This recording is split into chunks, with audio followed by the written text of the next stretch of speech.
দুপুর 12টা আল্লাহ তাআলারই একটি খাস নাম 7 বার আপনি পড়বেন। এ পড়ে আল্লাহ তাআলার কাছে দোয়া করবেন। আপনার যত প্রয়োজন আছে, যত মনের আশা আকাঙ্ক্ষা আছে, আল্লাহ সকল কিছু কবুল করে নেবেন। যখন দুপুর 12টা বেজে যায় দোয়া কবুলের সময়, তখন আপনি সকল কাজগুলো তখন বন্ধ করে একটু যায় নামাজ বিছিয়ে পবিত্র হয়ে ঘরের একটা কোনায় কিংবা আশপাশে যদি মসজিদ থাকে মসজিদে চলে যান, ক্যাবলামুখী হয়ে বসে পড়েন।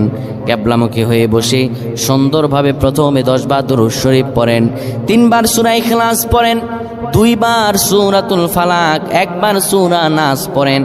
এরপরে আপনি আল্লাহ তাআলার এই খাস নামটা ধরে পড়েন, আর রহমান আর রহমান আর রহমান 7 বার পরে এরপরে আবার দুরূদ পড়ে দোয়া করেন। আল্লাহ তাআলার কাছে চাইতে দেরি হবে, কিন্তু আমার রব আল্লাহ আপনার দোয়া কবুল করতে দেরি করবেন না।